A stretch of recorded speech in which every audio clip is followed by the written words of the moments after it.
Over the course of this awards ceremony, we're going to give awards in 5 categories.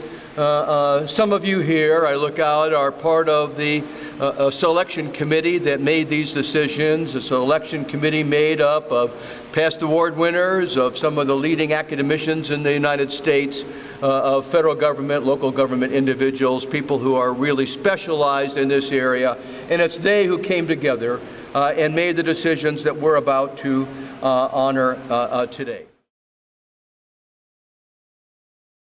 It takes a special person to appreciate wetlands, because wetlands are messy and disorderly and not well appreciated, and they sort of violate our Western sense of order. It's that messy transition between land and water, and it takes a special kind of person to be able to sell that to the public, to be able to get and make any progress.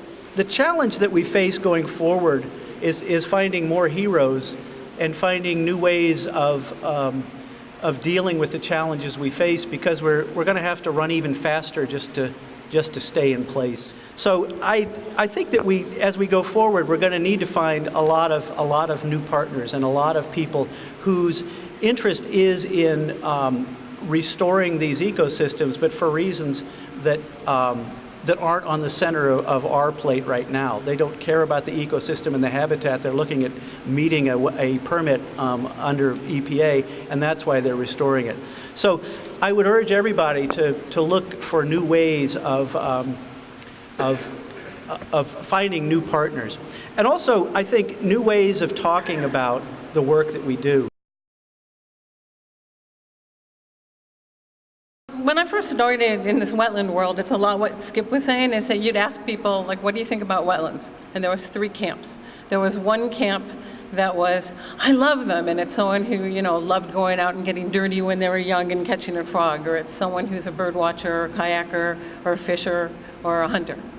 They loved wetlands. Then there was the next case of like, ew, they're smelly, they breed mosquitoes, and they prevent me and my relative from being able to fill things, and they're terrible. And then the third one was that camp of people, it's like, wetlands, how are they part of my life?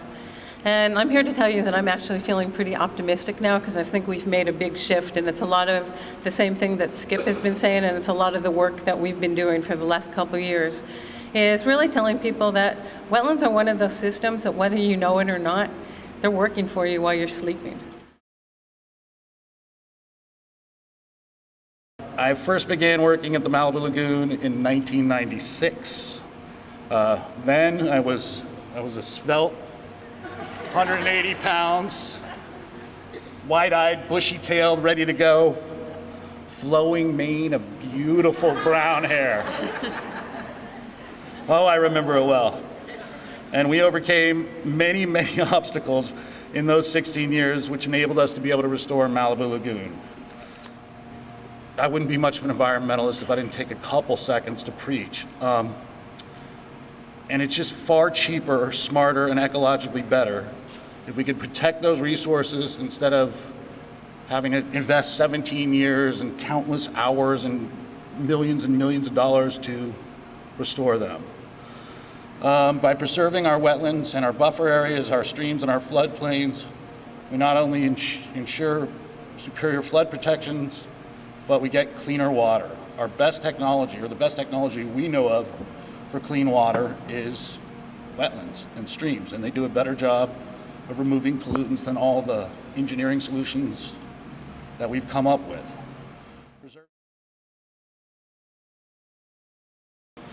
We just did an interesting experiment at Gulf Specimen. I wanted for you to explain all these different creatures. There's hundreds of different invertebrates and creatures and everything else. We have signs all over the place. I didn't like that idea, but we did the best we could. Then I said, aha, we're going to put up television screens. So we raised the money somewhere and put up these great big televisions with, with little video clips and pictures of all these other things. And we spent, a few thousands of dollars doing this, and then came the drum roll when we had our first class, and the pictures were playing, and in comes the kids, and they all look at the touch tanks and everything else. Nobody looked at the TV. Nobody's ever looked at the TV. That's not totally true, but the fact is live creepy crawlers, if you can reach your hand in and an octopus holds your hand with you, that's a life-changing experience. You pick up a spider crab or a horseshoe crab, or you pick up a sea squirt and watch it squirt and it comes to life, that's real. The cathode ray tube, the iPad, whatever else it is, we're living in the shadow of reality, not reality. Our job and our focus is to give them reality, and that's what we've kind of been doing.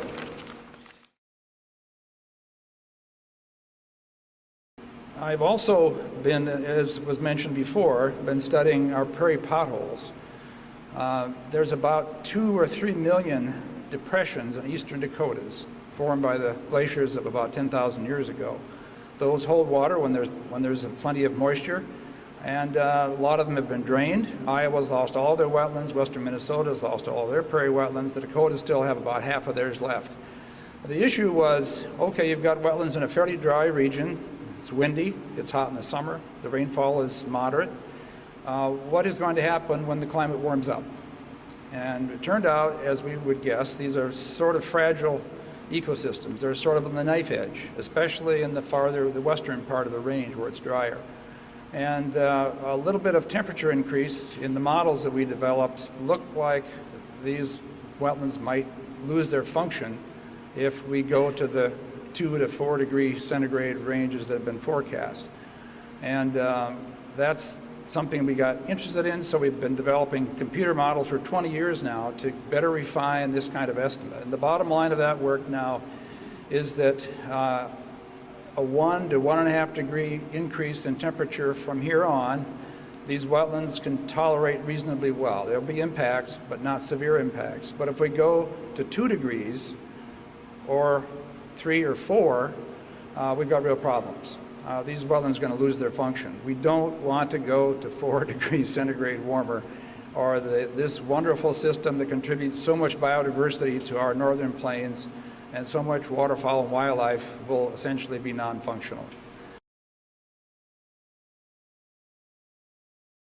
The essence of this award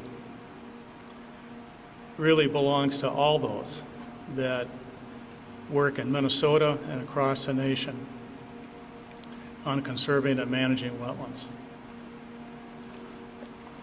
and particularly those who, because of their location or circumstance, escape recognition for their accomplishments and their commitment. If the President were here tonight, I'd like to think that he would remind all of us that whether we work for a public agency, for a nonprofit organization, in education, a for-profit company that has a public mission, or as a volunteer, that we should take great pride in what we do. Ladies and gentlemen, it doesn't get any better than this.